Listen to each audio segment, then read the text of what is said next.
John Murphy at Murtech.com with your daily news update. Okay, I'm running a few minutes late here today. Had some issues, but I got around those, so here we go. Let me jump over here to Murtech on Rumble. This is my Rumble channel. Right here, episode 1817 is what we're going to get into tonight. Let me jump into this and let me close out the live chat, slide down here and open the show more. Click the show more to open the description box. Okay, we have information from American Journal, Awaken with JP, Benny Johnson, and Vince Dow. But before we get into that, I do need to give a shout out to Ellsworth123. I had an uncle Ellsworth and Alfreda, my dad's brother and his sister-in-law. Also, Peapot just started following my channel, so thank you very much, Ellsworth123 and Peapot, for following my channel. I greatly appreciate that. I hope you're tuned in tonight, and I hope you enjoy the content. Okay, WBS reposted my episode 1816 from last night. Fisher's C45, and Cottonball31 commented on my daily news wrap-up. Also, Cottonball commented on my episode 1816. Cottonball and Debbie BS commented on my extra 599A, and Debbie BS commented on my extra 599B and 599C. So thank you very much, folks, for your comments and reposting my videos. I enjoy reading your feedback, and I certainly appreciate your support. So let me go ahead and give this a thumbs up. And as a reminder, folks, I have one of those little thumbs up icons right here. If you'd like to click on that, that would be fantastic. Okay, let's get into this. American Journal. Defense attorney Jack Smith caught manufacturing evidence against Trump in congressional hearing. I don't know if anything will happen to him for manufacturing evidence. I thought that was like against the law. I thought it was something that maybe would cause an attorney to get disbarred, but he's a Democrat, so don't worry, he'll be fine, okay? Let's take a listen to this. All the people in this church, they're living real comfortable lives while children are dragged into concentration camps. So if we disturb their Sunday, oh no, nobody should have comfort right now while our immigrant communities are afraid to leave their houses. Yeah, did you hear that? No one gets to live in comfort right now. That is according to Kelly. Joining me to discuss is Robert Gouveia. He's a criminal defense attorney, and he also streams the show Spotlight of Justice. Catch him on X as well. Make sure you give him a follow. Robert, it's an honor to have you on the show today. We want to talk a little bit about the FACE Act, because I know that this is something that a lot of Americans were pushing for after what they saw unravel in Minnesota on Sunday. So many people were there to worship, and they weren't able to finish service because of these so-called protesters. What do you make of Kelly's claims there, where he specifically is saying, it sounds like he's pretty much, if you just take that clip and you play it in front of a jury, it sounds exactly what the FACE Act was created to prevent from happening. What do you make of it? Yeah, exactly. First of all, thanks, Brianna, for having us here. It was very disturbing what we saw there. And I think the 3 arrests are a good start. Yeah. But it wasn't just William Kelly. It was also the rest of them. We even saw Don Lemon outside before they went inside the church, all kind of talking about their intention to disrupt the delivery of services, which was exactly what the FACE Act was set up for. And we went back and looked through a bunch of the other Biden prosecutions for FACE Act crimes. And they went wild. They were throwing people in prison for years, like 57 months, I think was the max. And what they were saying is that these people who they prosecuted and arrested were preventing the delivery of abortion services. Many people just kind of hanging outside abortion clinics, praying, kind of doing a civil protest outside abortion clinics. They went to prison for years. And when they were creating their cases and doing their investigations, they looked at their live streams, they looked at their comments, they looked at the things that they said after the fact. Just like this guy, just like William Kelly. And Chantel, the other woman, you had her picture on the screen, and Nekima Levy, they've been doing the same thing. They've been going around after the fact, talking about, they wanted to, essentially get in people's faces and make them uncomfortable. And the FACE Act, if the Biden administration can use it to prevent or to prosecute people who are preventing the delivery of abortion services, it also covers religious practice and religious worship. And so in this case, we saw not only these 3 people, a bunch of others, I think, that hopefully are under the scope of this investigation, who are also preventing the delivery of Christian services. And so I think that what we saw was actually very, very nice developments from the DOJ because they moved relatively quickly on this. For the prior FACE Act prosecutions, the Biden people, it took them years actually to decide to bring these cases. There's a little bit, more complex history there because they were actually prosecuting FACE Act violations from the Trump administration.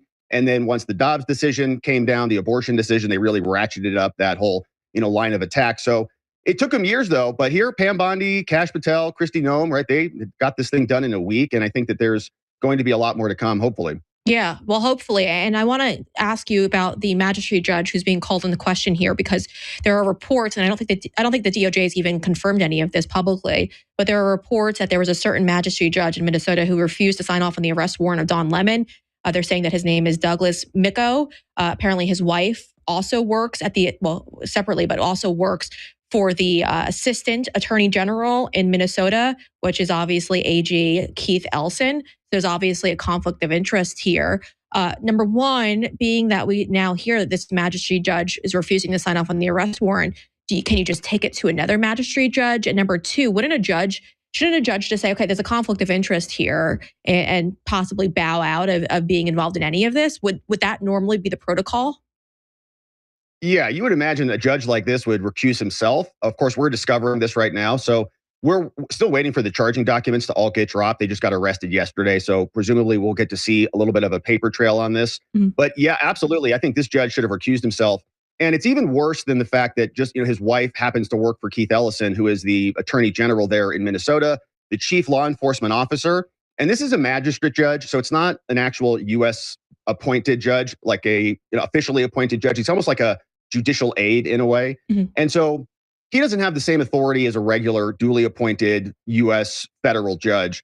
And so I think that there will be other avenues of attack that they can use to go to a grand jury to try to basically get this judge recused off of any of their cases that handle, Don Lemon, for example, and try to find a different judge, a different set of charges. They could even go through a grand jury proceeding and bring a case that way if they think a grand jury would indict Don. But the bigger issue, I think, with this judge is certainly his wife, yes, works for Keith Ellison, the AG, but Keith Ellison, the AG, jumped on a podcast with Don Lemon and was actually kind of playing patty cake with him after the fact, after this whole thing occurred. So, in other words, if the judge would have allowed Don Lemon to be indicted by the DOJ, and I think that there's plenty of cause there for that. Don says he was just a journalist. He was there before, during, and after, even after he was asked to leave. He was continuing to harass the parishioners, people who were there just to pray and kind of having conversations with them, getting in their faces. And this judge, if he were to have, basically no charge Don Lemon, if he would have charged Don Lemon, he ultimately did a no charge. It would have been in direct opposition to his wife's boss, who said on the podcast with him that he was protected by the First Amendment, which is completely erroneous. I think he forgot the entire analysis about the FACE Act. But if the chief attorney general, if the chief law enforcement officer is telling Don he's innocent, and then another federal judge comes in and allows him to be criminally charged, I think that that's not going to bode well for the wife. And this judge shouldn't have even made that decision, knowing that there was this close proximity with his wife on Ellison's staff, essentially, and then Ellison defending Don Lemon at every turn, hopping on podcasts with him, basically trying to set the tone and create a narrative that you can't charge Don. And maybe that was persuasive on this judge. So hopefully the DOJ is, doubling down on this and demanding that judge doesn't make decisions on mission critical issues when he's married to somebody who works for Keith Ellison. Yeah, and I want to ask you too about this, because I think it's really interesting. When I'm watching Don Lemon prior to going inside of that church, he's not referring to it as a protest. In fact, he keeps repeatedly saying the word, this is an operation. And he's on the sidelines telling what the operation is going to be. And he's trying to be really sneaky about it. But do you think any of that's going to play into court? Because the reality of it is he's not saying protest. He keeps saying operation. And that's a very key word, I think. Yeah, I think Don was completely a part of this whole scam. I mean, they were there before. He was recording videos saying, hey, these people are here. He was even kind of making fun of them. He thought that they were like MAGA protesters, he said. And then he said, oh, they're very diverse. And then he realized who they were. And then he says, this is why we're here. This is all part of the intention. And I think a strong defense would be that he was an independent journalist who just kind of came upon the scene and just kind of arrived there. What's going on? And then decided to report on it. But you can't instigate the crime and then report on the crime. And these two were colluding together. I think they were co-conspirators because she didn't have the microphone, the megaphone. She didn't have the big audience, and he didn't have the foot soldiers to go in there and interrupt this church. So they worked together. She was performing for him, and he was covering her performance. And so together, I think that they were part of this operation. And for Don then to turn around and say, "No, I'm just an innocent journo," that didn't apply to other journos on, for example, J6, who all got arrested and served prison time. They didn't say, "We're just reporting on things. You can't arrest us." They rounded them up and put them in jail. So Don trying to use this journalist force field, I think, might stall this out a little bit, but ultimately, based on the things that he did, right? There's indicia that he had intent, that he was there to obstruct, that he wasn't just there reporting as an independent journalist, that he was part of this operation. And so hopefully the DOJ keeps the pressure on him, and we get a non-biased judge who can look at this case fairly and apply the same standard that they would have applied to pro-lifers who were praying outside facilities. Yeah. Well, I hope that they can. I mean, Bev Williams is someone who I sat down with and spoke with her after she was released from prison. And she was someone who they said that she committed violence, but it wasn't that. She was just trying to sit down and do a sit-in protest outside of an abortion clinic. And then one of the employees jammed their hand by opening up the door where Bev was sitting. And that's how the injury was created. But she was sentenced to 3 years in prison. And this was a young mother who they were trying to take away from her kids. And so if we're all playing by the same set of standards, yeah, that should happen. And, they give them the James O'Keefe treatment, raid their homes. And then when you ask for an explanation as to why the raid happened, give them a heavily redacted document as the justification and tell them, good luck with that. I was there when Steve Baker, as you were just alluding to there, Steve Baker, J6 reporter, was inside the Capitol when everything was going down. And because they believed that Steve had some conservative beliefs, they deemed him not as a journalist. And so he was facing prison time. I mean, they shackled him and dragged him off. So if we're all playing by the same set of rules, then Don Lemon needs a mugshot. And I can't wait for it. I've already got the merch ready to go once we get that up and running. So I'll fingers crossed here. But I also want to switch them up. That sounds great. I want to switch up gears a little bit because, a lot of us have been waiting to hear from Jack Smith. And yesterday, it wasn't so groundbreaking, the testimony. I enjoyed his deposition more than the public testimony that we heard yesterday. But there was an interesting moment where Jack Smith was asked about the confidential sources that were paid thousands of our dollars to during his investigation in clip 14. Take a listen. We've gathered at $35 million. And what I want to know is how much of that $35 million of taxpayer money did you give to confidential human sources?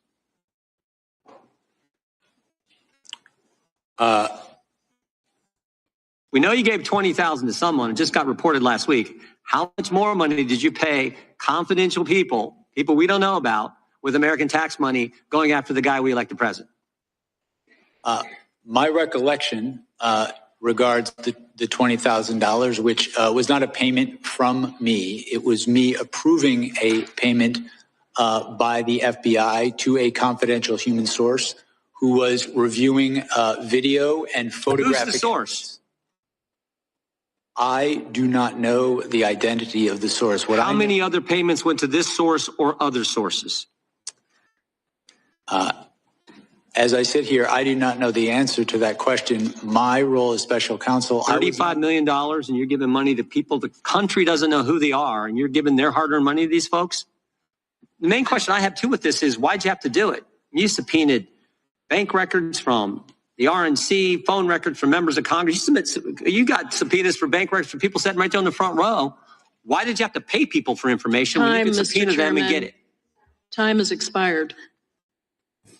Time has expired. You can answer the question, though. Country'd like to know why you had to do it. My recollection and understanding is the payment, the $20,000 that I approved, was for a confidential human source to assist in the review of video and photographic evidence showing people who were attacking the Capitol, attacking police officers, obstructing the proceeding, and seeing if we could prove that some of those people had come directly. That wasn't my question, but my time has expired. The gentleman. So what do you make of all of this? Because again, coughing up thousands of dollars, well, there's no real need for that unless you're really trying to pay people off. Yeah, it's grotesque. And they are not beyond manufacturing evidence. We've seen them do this for a long time. They created evidence of, bad phone call with Trump and Raffensperger. in Georgia. They said Trump was trying to insurrect the Capitol building when he said go peacefully and patriotically protest, right? They have been perverting evidence consistently. They tried to throw him off the ballot, so we couldn't even vote for him just by virtue of the fact of judges were upset with J6. So $20,000 for a confidential human source that he doesn't even know who that person is. It's like, that's a lot of money for somebody to just kind of throw away on an unnamed person for some reason. So I think that they were probably manufacturing evidence and trying to identify areas that they could use that were useful because they didn't have anything else. And I think about the opportunity cost too. The $35 million is probably a low estimate, but Trump had to come out of pocket to defend that, right? So at least $35 million that we paid for, by the way. And then he has to come back and maybe double or triple that. All of that is money that could have been used for the campaign. Instead, he had to fight back against a political attack by illegitimate Jack Smith, by the way, who another, I think, bombshell of the whole hearing was that his oath was very problematic when he was originally appointed. And we saw that the Mar-a-Lago, the classified documents case, got dismissed on the basis that Jack Smith is illegitimate because of the statutes that they used to create the special counsel, which were fake. They were not even really legitimate, is what Cannon found out. But yesterday we also heard that his oath that he was supposed to take with a witness and a signature was also invalid. And we went back and we looked at the timeline on this, and I think this is extremely scandalous because remember, Trump got appointed or actually re-announced that he was going to run for president November 15, 2022. So November 15, 2022, has not been indicted yet by Jack Smith. Jack gets appointed November 18th. So about 3 days later, Jack comes in, takes the first oath. There's a huge problem with the first oath because it's missing a witness, essentially. So he signed it illegally. So then Jack, right after that, he's got an illegal oath. He indicts Trump twice, June 8th, 23, August 1st, 23. Trump gets indicted twice. Then the DOJ, Merrick Garland, Lisa Monaco, and the rest of them, they came back in October. So the second indictment is August 23. Jack takes a second oath, October 23. And that's essentially to ratify the prior bad oath.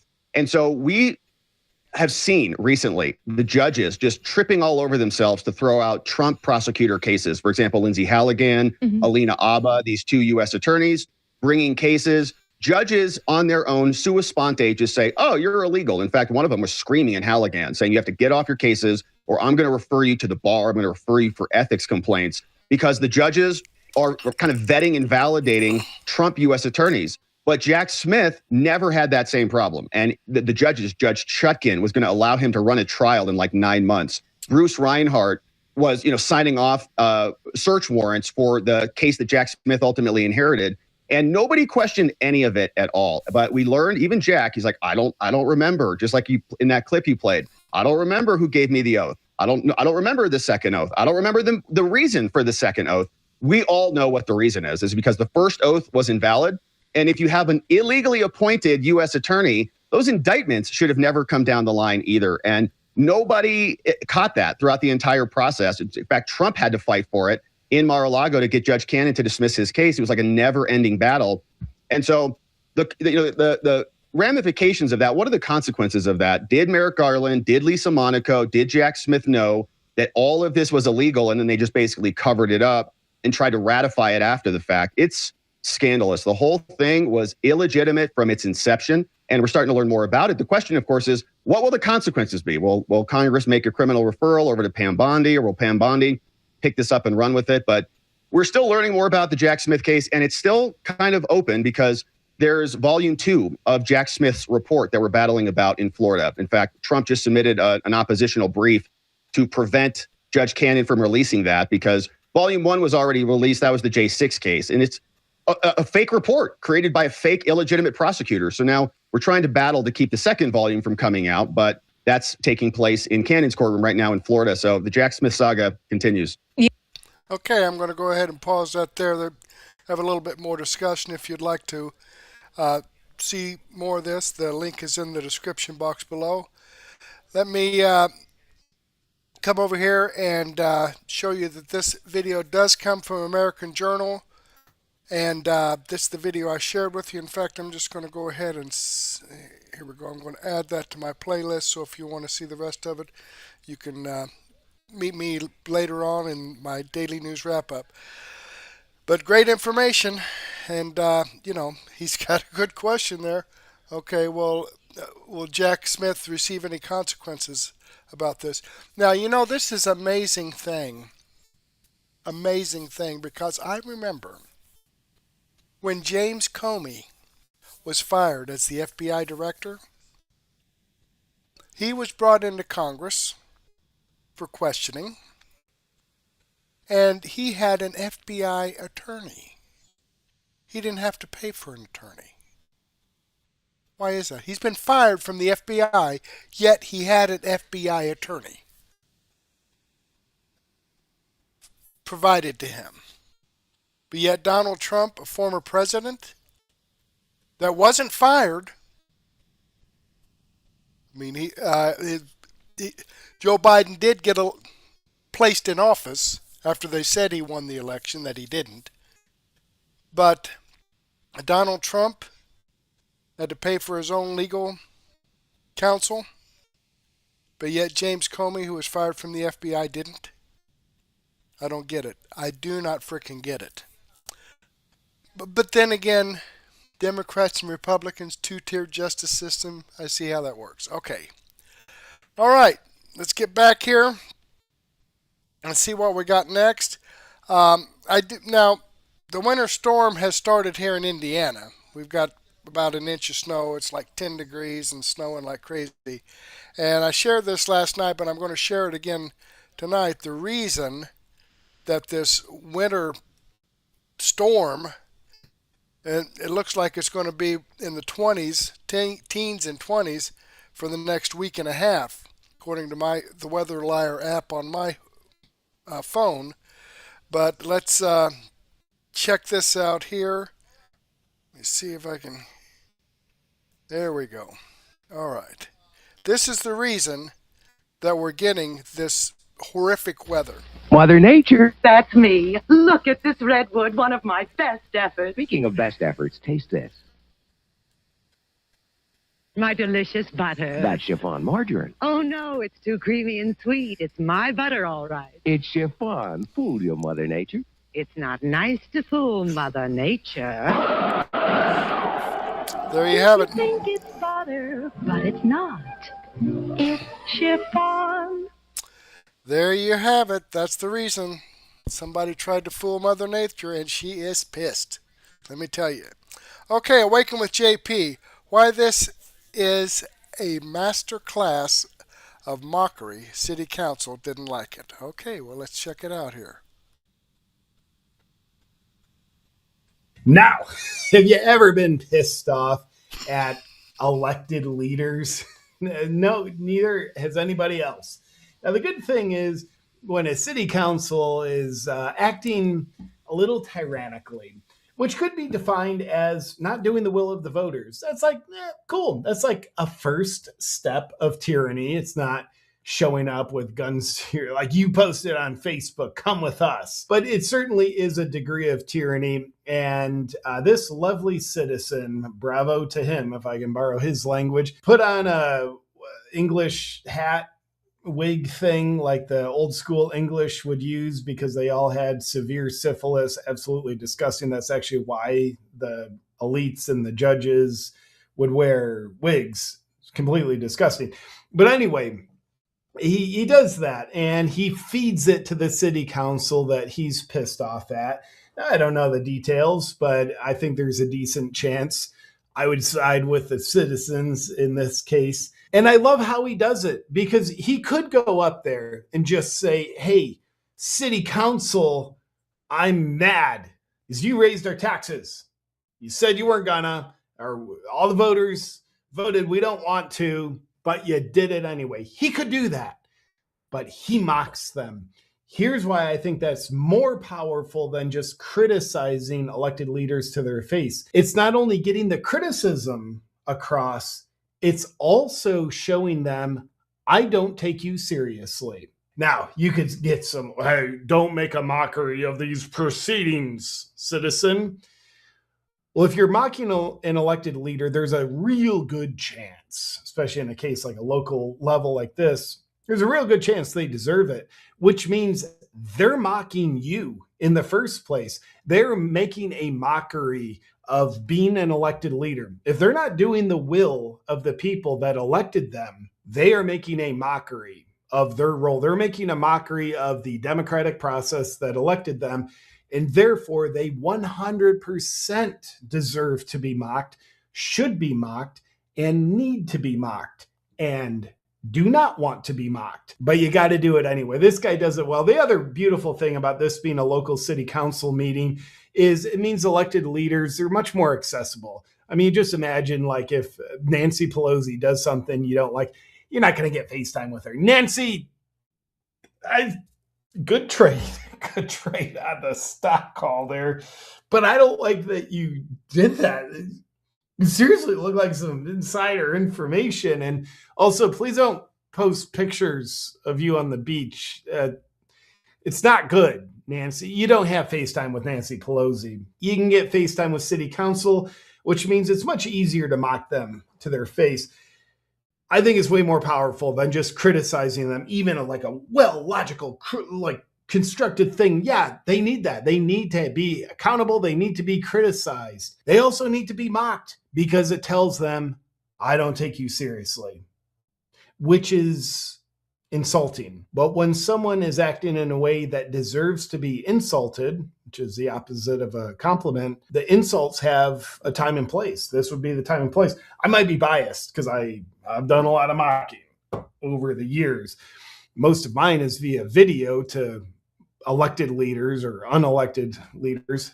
Hello, World Economic Forum, if you're watching, that I don't have direct FaceTime access to. So anyway, hats off to this guy.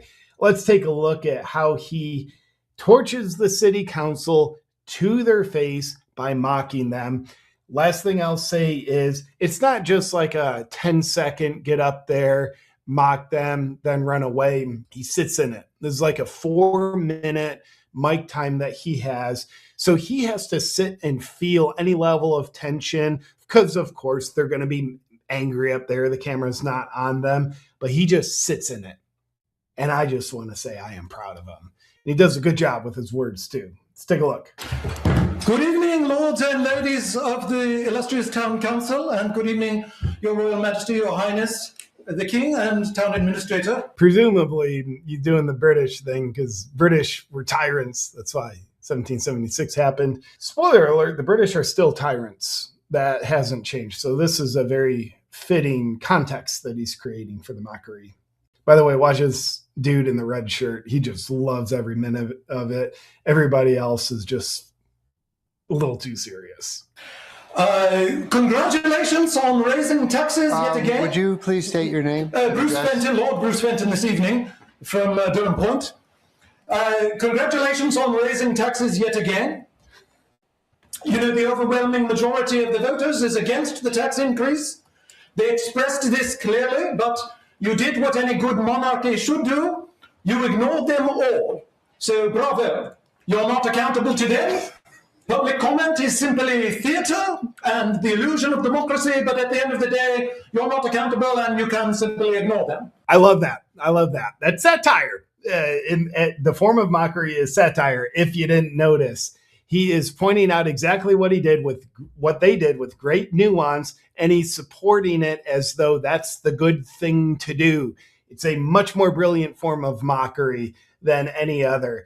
Of course, you did a good job raising taxes. He points out the voters voted not to raise taxes, and then you did a good job of ignoring them, and you did what any good monarch should do. You ignored them because you're not accountable. We have these proceedings, but this is just public theater. He pointed out a lot of what needed to be pointed out in a short period of time. If this ended here, it would be A+, but it gets better. We'll get back to the video in just a second, I promise, but here's a question. Cancer, but the wellness for U.S. plus free.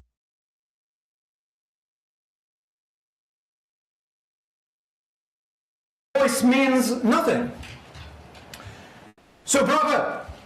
But I must say I was rather a little bit disturbed and distraught at the last meeting because you let all manner of riffraff in here. You had voters and laborers and workers and other sorts of commoners traipsing into this fine halls as if they owned the place. And it must have been terribly painful for you to be in the presence of these commoners. And I'm not sure how you could endure such a thing. You had to listen to these sob stories of these people talking about their taxes. Oh, boo-hoo, my taxes are up $40,000. Or boo-hoo, 50% increase, I have children. I love it. I love it. You know, him creating the distinction of the commoners. And I feel sorry for you guys. You had to be in the presence of these commoners. That's really pointing out the tyranny that they're acting out, the monarchy, like, cool, you vote whatever you want. We're going to do what we want with your money that we collect, that you don't have a choice but to pay us. Now, if you have taxation with representation, there's an argument, maybe the taxes are too high. But these people on city council are acting without the representation part. They're not doing the will of the people, which their actions put them in a place where they're acting as though they're essentially above the law, above the people, above the will of the people. And therefore, the people are just commoners. We know you're not equal to them. You're here to rule over them. You remember the one gentleman? Oh, boo-hoo. I've lived here 70 years and you are forcing me from my home. Well, cry us a river. I don't know how we can make it any more clear to the commoners. This is a town for wealthy aristocrats.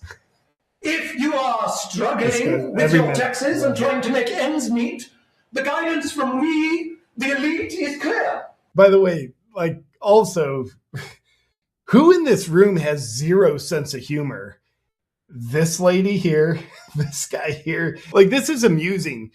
If you agree with what he's saying, the point he's making, it's amusing. And if you disagree, it's still amusing. Maybe you're offended, maybe you're angry, or maybe you're like whatever the point, but like there's something happening. These people are probably on a lot of pharmaceutical drugs.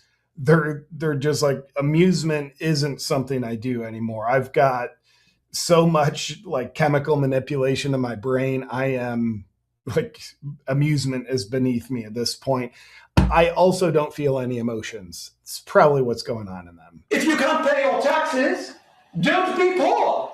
When you move to this town, you sign an invisible imaginary social contract, which clearly states that you will pay far more taxes because we spend far more money here. That's what we do here. We spend other people's money. And if you don't like it, you're not welcome here. If you're struggling, then run along to one of the many, many other towns where you would pay far less in taxes. Newmarket, for example, or Rye. But have you ever been there? Have you ever been to Rye? It's a slum. It's barely suitable for the help. It shows what happens if the lords and ladies don't spend enough money. In Rye, the members of the town council have to sit on wooden benches. Can you imagine such a thing? Lords and ladies of the court sitting on wooden benches is preposterous. If anything, you should spend far more money. You currently spend about $60,000 a day of the workers' labor, and these are rookie numbers. You ought to be spending $100,000 or $200,000 a day. This building is one of the most expensive buildings on a per square foot construction cost in the state, but it's far too modest. You should increase it to 30 stories high, and you should outfit it with Versace and Armani and Patek Philippe and other premium brands, so that His Majesty our Lord the King can rule over his subjects in style. I feel like this is a masterclass on how to do satirical mockery. I just have to point out one thing he's doing. He's doing so well, in addition to what I've already pointed out, using the truth principle in comedy. You're hearing so much in the way of like very specific facts. The guy who was at the city council meeting, complaining about he's going to have to move because of tax. He referenced a very specific nuance, the very specific nuance that the building they're in, which presumably the city council arranged the construction of in not a very responsible way, it's one of the most expensive buildings on the basis of square foot costs in the state. That is very nuanced. He touched on it, didn't spend much time on each nuance, but he brought it up. even like 3 to 5 seconds, and like that is very potent. This is how you do it, ladies and gentlemen. You really must send a message to these commoners. You should also increase the zoning and planning board department by 50 or 100 people so that the commoners can get a clear message that they can't go and simply build something on their own land as if they own the place. You've got to send a message to these commoners. You've done a great job in ignoring them, but you've really got to send a message. The role of the commoners is to be tax milk cows. Their job is to work and toil and labor in their dreary jobs and give their money to you. And your role is to spend their money and spend it with wild abandon on behalf of His Majesty the King. That is the natural order of things, and that is as it should be in any good monarchy. So please continue doing exactly what you are doing, continue to ignore these filthy commoners, and continue to spend their money with wild abandon. With that, lords and ladies and Your Majesty the King, I take my leave. Good evening. All right, there you have it, folks. I think he did a good job as well. Now this, I noticed this lady over here was smiling once in a while. This guy definitely liked it. Now look at her. She's just like, what the hell? And I don't know, this guy might be recording it, but yeah, he's right. Most of these people are like, what the? Okay, let me click on the Rumble link and show you that this video does come from Awaken with JP. I've given him a thumbs up. I'm following his channel. I hope you do the same thing for me. All right, jumping back here, let's see what Benny Johnson has to say about January 6th. Celebrity cop has psychotic meltdown on reporter who called out J6 lies. Cops rush in. Okay, well, let's check it out here.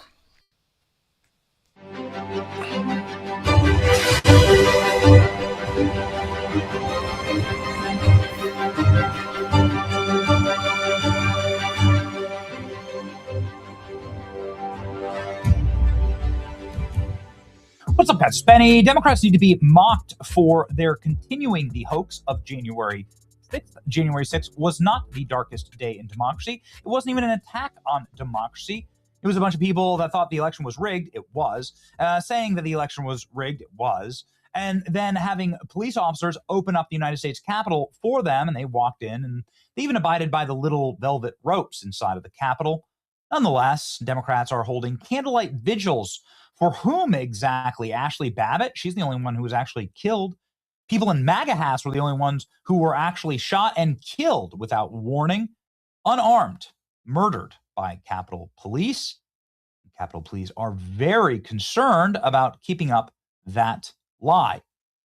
That is why we need to mock them to their faces. This is what J.D. Vance did with the sombrero meme, and it's what's been happening inside of the Jack Smith hearing yesterday, when Michael Fatone, this guy, you always trust guys that look like this, I always trust cops, though, do giant black neck tattoos.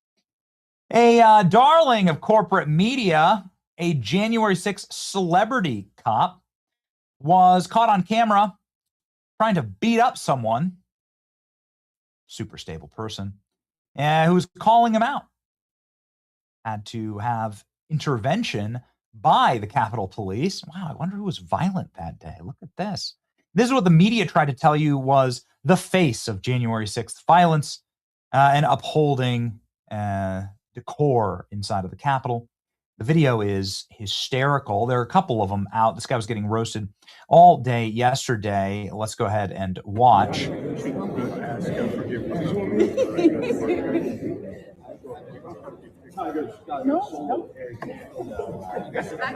Hey, Michael. Hey, what's up, buddy? Ivan Raycliffe. Why do you have to swear at me? What's that? Why do you have to swear at me? Oh, dude, don't pretend like we're not mortal enemies. Yourself. Well, why do you have to lose your cool like that? I've been always professional with you. I'm not losing my cool. Every single time I communicate with you, I am always professional with you. Well, and it requires other people to contain your Tourette's syndrome. Okay? I'm not going to get through that. You've threatened my family and you've threatened my life. Have You're I? a traitor to this country. Why are you so spasmodic? Am I spasmodic? Absolutely. Look something. behind you. Do something. Why should I? I'm communicating with you and trying to calm you down. Right? Look at face into the truth. You can't even control yourself. You can't even be romantic. You see how many people are the other January 6th celebrity cop. Look at me. Total control over my mind and body. Total control over my mind and body, and I'm totally dominating. Oh, wow. Sir. Totally dominating. Cops need to come in. Sir, let's step aside. I'm not. This guy Protect cops? my family, threatened my children, threatened to rape my children. Oh, rape really? my now? children, you sick Look bastard. at him. Rape my children. More people need to contain him because I'm Okay. Well, always. not great. So this is Ivan Ranklin. He's a dude who goes around Capitol Hill and asks questions of some of the, J6ers and some of the various deep state agents. I think some of his work is really funny and interesting. We've featured it before. Done millions of views here, 7,000 reposts, 32,000 likes. And yeah, really funny.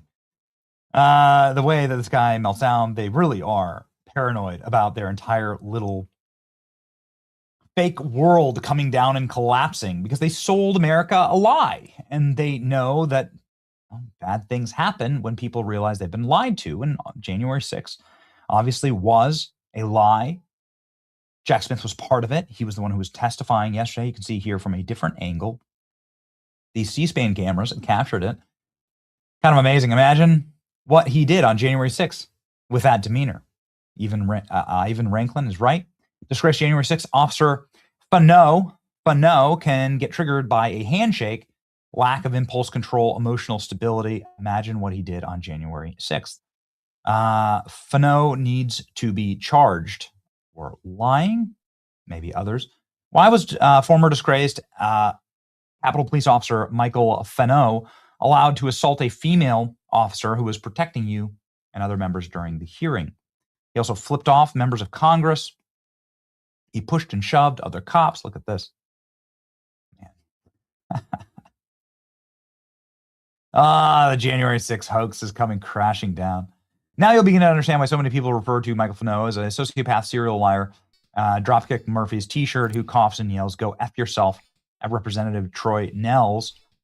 He did that during the hearing. You can hear him. And I can tell you, gentlemen, that the fault does not lie with Donald Trump.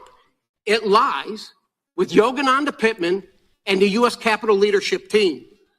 We know they had the intelligence, and there was going to be a high propensity for violence. Yeah, I hear that. There was a big go F yourself after this hearing where Lindell TV reporter caught up with officers from Fano and asked him, "Why did you turn off your body camera on January 6th?" What happened in there? This is great. What are you talking about? That confrontation. Jack Smith testified about how he had proof beyond a reasonable doubt that Donald Trump incited, orchestrated, and funded the insurrection at the Capitol on January 6, 2021. It seemed like there was a fight in there. No, there was no fight. Is it true, Officer Fanone, that you turned off your own body camera on January 6th? No. I saw your body cam. You turned it off yourself. You were playing dead. I saw your body cam footage. You're a fucking What am I? right-wing conspiracy theorist. I saw you turn off your body cam footage, sir. But thank you for disrespecting me. Psychopath. I love that these people get trolled on Capitol Hill. I just into my veins. We posted this big shout out here to Cassandra at Lindell TV for this great clip. It went viral. So good. It's just amazing. They deserve to be held into account because there's so much evidence that proves that everything that you've heard about January 6th was and is a lie.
are not.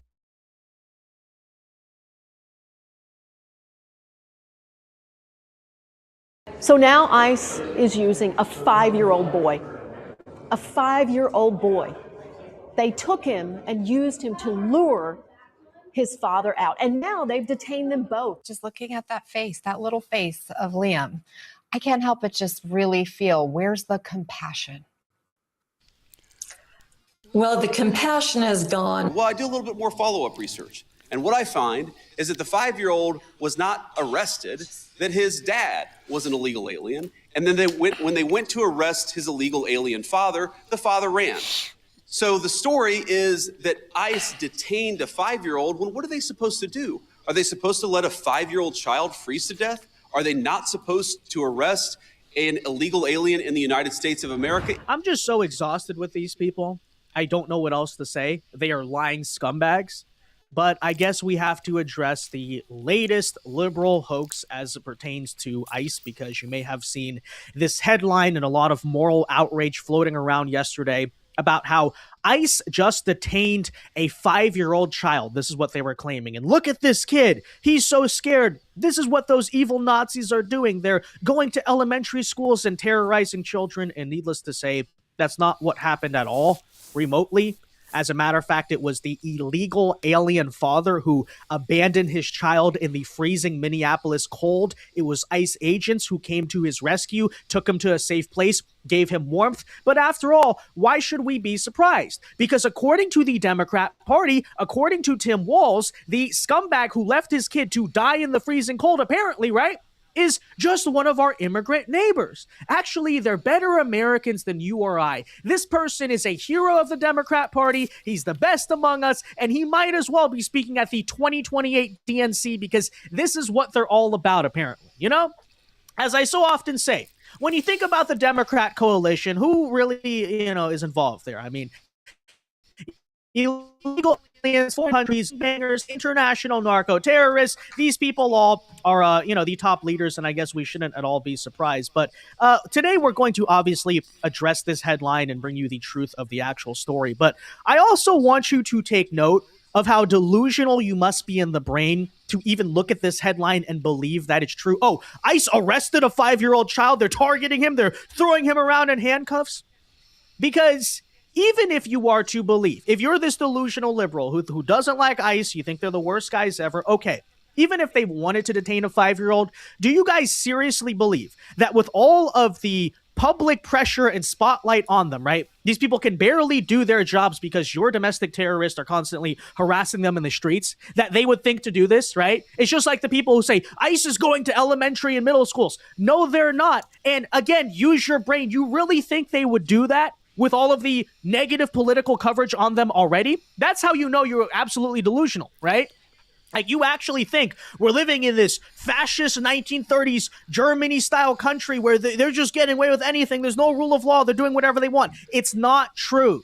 Break out of your stupid delusional bubble. Stop smoking weed. Stop doing drugs. And, I don't know, maybe stop trying to commit domestic terrorism in the streets. I mean, what else can we say to these people, truly? But nonetheless, we'll address this latest hoax here today. First, though, guys, do us a favor. If you enjoy our content, make sure you hit that like button down below. Subscribe if you are new. That's the best way to support our work, but it also ensures that you can stay up to date with all of the latest news and coverage. And that said, I mean, okay, so here's what we heard last night from Ilhan Omar, for instance. ICE just detained a 5-year-old child. Don't tell us this is about the worst of the worst. That's a lie. Absolutely vile. Yeah, so again, Ilhan Omar, I think she knows better. I think she's just trying to spread lies, right? Because they were targeting the worst of the worst. That includes his father, who abandoned him in the cold. And no, they didn't even quote unquote detain him. I mean, that's just ridiculous. But it doesn't stop there, right? It's not just progressive Democrat politicians who are spreading this type of garbage. You saw the headline, for instance, from ABC News, where they said 5-year-old asylum seeker detained as ICE expand. Enforced in Minnesota, locals, as you can see them very clearly here, traditionally manipulate the headline to further make it seem like ICE went into a school and just tried to abduct random children. And of course, take a listen to Alexandria Ocasio-Cortez, who, even as the full story came out, just deliberately decided to keep on spreading lies. But you obviously believe ICE should be abolished, but there are many in your party who are not going that far. Is that a problem for you? I think any step in the direction of reining in and cutting the funding of an agency that is attacking U.S. citizens, that are kidnapping 5-year-olds, that are using them as bait to open doors, and that are privately circulating that they can violate everyday Americans' constitutional rights by busting into their doors, they deserve to be defunded. I'll take any step in that direction. They just kidnapped a child, right? Just like they're disappearing hardworking immigrants who are doing absolutely nothing wrong. I mean, yeah, child endangerment, child abandonment. I mean, that's kind of a thing. But besides that, otherwise, just a Minnesota father we're dealing with here. Okay, here's the real story. ICE did not target a child. The child was abandoned. On January 20th, ICE conducted a targeted operation. So they were after this guy. This is not just some roving border patrol thing, right? Adrian Alexander Conejo Arias, who is an illegal alien from Ecuador that was released into the United States by the Biden administration. As agents approached the driver, he fled on foot, abandoning his child. So I asked Democrats in that moment, what are ICE agents supposed to do? Just leave the child there? Maybe he'll find his own way home or something like that, right?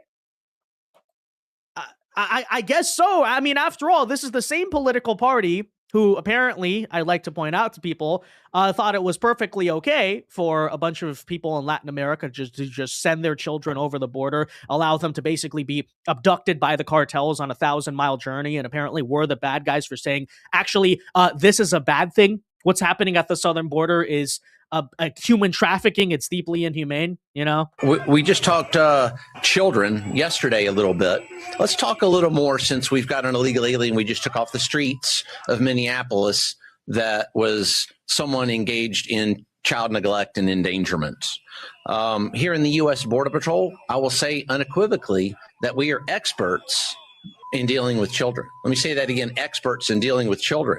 Not because we want to be, but because we have to be. Over those past 4 years, hundreds of thousands of children were trafficked across that border. Guess who they came into contact with? Sometimes who was the very first law enforcement agency or American citizen that they saw? U.S. Border Patrol, followed by our counterparts at Immigration and Customs Enforcement.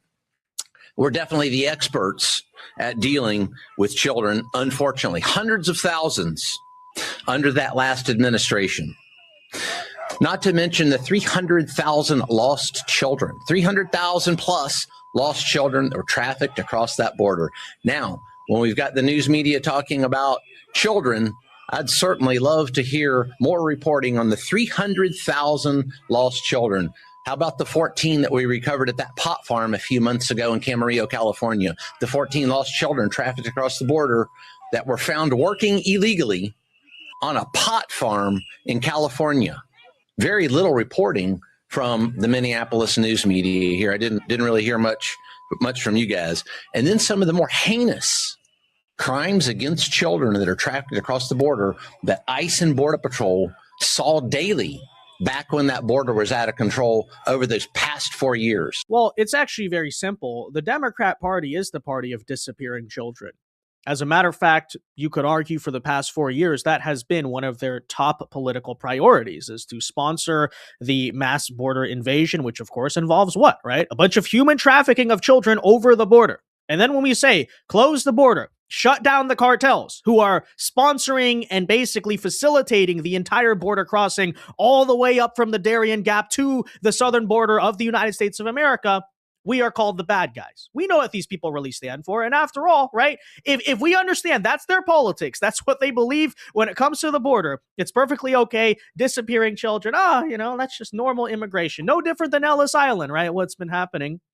Why should you be surprised that it's their sincerely held political belief that the ICE agent should have just allowed this kid to be stuck in the cold, to just disappear into the United States, or who knows where he would have gone or what would have happened to him? Again, I say, they already allowed this for hundreds of thousands of other children. Why should we be shocked, right? That's the scumbags we're dealing with here. But ladies and gentlemen, the story doesn't actually stop there. So as the White House here further points out, so fact number one, When ICE agents approached the boy's illegal alien father, we repeat, the man fled, abandoning his child in freezing cold temperatures. Agents stayed with the boy for hours, bringing him McDonald's and listening to music in attempts to calm him down. So they're literally trying to help this kid. Obviously, the kid's likely traumatized because he just got abandoned, you know? Like basically like when people throw out their dog on the side of the highway. That's what this, amazing Minnesota father, that's the way he treated his child. And so ICE agents are actually trying to do the right thing in this case. And then eventually ICE agents tried to return the boy to his own mother. Kind of hard to argue you're kidnapping a person when you find them abandoned and then you bring them back to their own parents. And the boy's own mother refused to take custody of him. So again, these are the scumbags we are dealing with. Apparently the parents won't even take back their own child, and then with no other choice, the boy was reunited with his dad at a federal processing facility.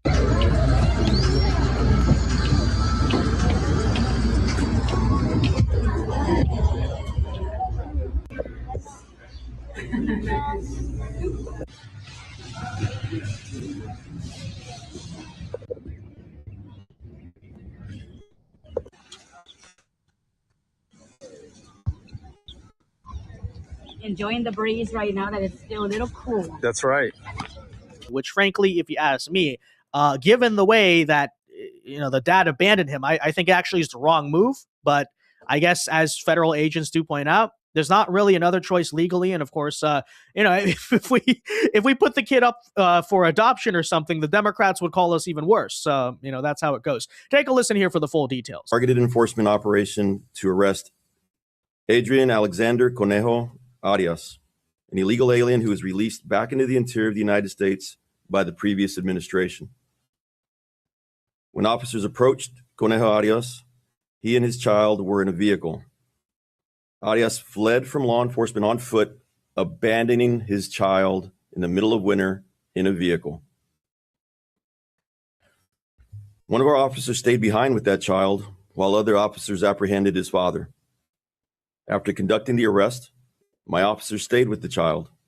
They cared for him, took him to get something to eat from a drive-through restaurant, and spent hours ensuring he was taken care of.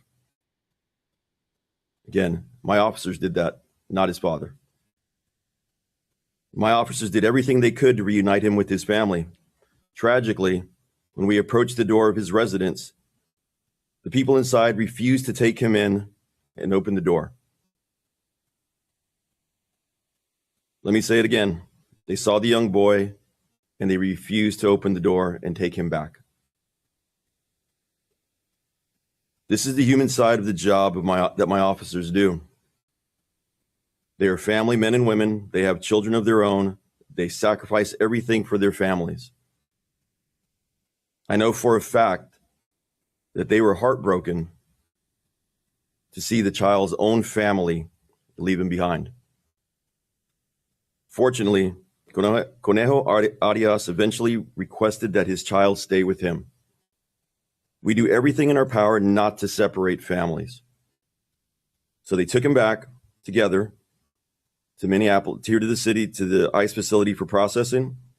And now they are being well cared for at a family residential center, pending their immigration proceedings. This is the real face of ICE, ERO, Border Patrol, and our allied partners. The media doesn't know our officers, we do. My officers do the right thing no matter how difficult or how long it takes throughout the day. Are you proud of how your administration is conducting this immigration crackdown here in Minnesota right now? Well, I'm proud of the fact that we're standing behind law enforcement, and I'm proud of the fact that we're enforcing the country's laws. But, you asked a question about this 5-year-old kid. I actually saw this terrible story while I was coming to Minneapolis. We just left Toledo, Ohio this morning for an economic messaging event. And I see this story, and I'm a father of a 5-year-old, actually, a 5-year-old little boy. And I think to myself, oh my God, this is terrible. How did we arrest a 5-year-old? Well, I do a little bit more follow-up research. And what I find is that the 5-year-old was not arrested, that his dad was an illegal alien. And then when they went to arrest his illegal alien father, the father ran. So the story is that ICE detained a 5-year-old. Well, what are they supposed to do? Are they supposed to let a 5-year-old child freeze to death? Are they not supposed to arrest an illegal alien in the United States of America if the argument is that you can't arrest people who have violated our laws because they have children, then every single parent is going to be completely given immunity from ever being the subject of law enforcement. That doesn't make any sense. No one thinks that makes any sense. Now, you know, there are so many of these cases like that where if you just understand the context, there have been a number of situations that I've looked into personally where I say, wait a second, we don't want ICE arresting American citizens. They're supposed to be enforcing the immigration laws against illegal aliens. So then I look into it and I find out that the American citizen who was arrested took a swing at an ICE officer. You can't have that happen. And of course they have to defend themselves. And of course they have the right to detain somebody who assaults a law enforcement officer. Now, this is my point. Do we want these things to happen? Do we want these arrests to be so chaotic? No, we don't. These guys want it least of all. But if we had a little cooperation from local and from local and state officials, I think the chaos would go way down in this community. Yeah. Okay, I'm going to go ahead and pause that there. There's a couple of minutes left in this video, but again, examples of how we're all being lied to. From that cop that was talked about in the previous video, from the mainstream media talking about this 5-year-old kid, and you know, they're all up on arresting American citizens. Well, yeah, you know, if you swing at a cop or try to drive over a cop, you could get killed if you're an American citizen. Okay? So, yeah, let's put things in context here. Alright, this video does come from Vince Dow. I am subscribed to his channel. I've given him a thumbs up. I hope you do the same thing for me. Okay, let's jump back here, and let me remind you folks that these videos that I've shared with you are videos that come directly from the producers. I have the links to the videos right here and the links to the producers channel as well. Let me go ahead and copy the chats into no sound there. Yeah, my mic, I thought I unmuted it, but I guess it didn't take, so sorry about that. And that was basically what I was talking about between those last two videos, is how much we're being lied to by the mainstream media. And it's unbelievable that they can actually get by with it. But I guess according to the Smith Modernization Act that was passed during Obama's administration, the mainstream media can lie and propagandize the American public. So that's okay until they get that overturned, and getting things done in this Congress is like pulling hen's teeth. Okay, let me go ahead and make this permanent to this video. And again, these videos that I shared with you are videos that I've posted here on Mertech.com, where I have over 55 no-nonsense, common sense, logic, and truth videos. Here's the video from Vince Dow that I shared with you. Okay? And I'd like to share all this information with you, but unfortunately, I just don't have the time to do so. That's why I have my daily news wrap-up right here. Here's the video from American Journal that I just added to it. More information from Robert Gouveia. On the Fringe, The Mix, McWater's Effect, Flyover Conservative. I have like 21 videos in here. Enough information that should last you throughout the night. This is a live broadcast happening right now. It started at 7:30, so it should be over by the time we get to that in the list. But this, I'm going to drop this about 9:30. So you can go ahead and take a break, grab a cup of coffee and a donut or a sandwich and a soft drink or a beer or a nice glass of wine and cheese, and meet me back here at 9:30, and we'll get this going. Give me a chance to go through my list and make sure everything's set up correctly, and set this up in Rumble Studio to get it started for you. So there we have it. But in the meantime, I do want to thank you for being with me. Hopefully, I'll get to see you again later, and may God bless.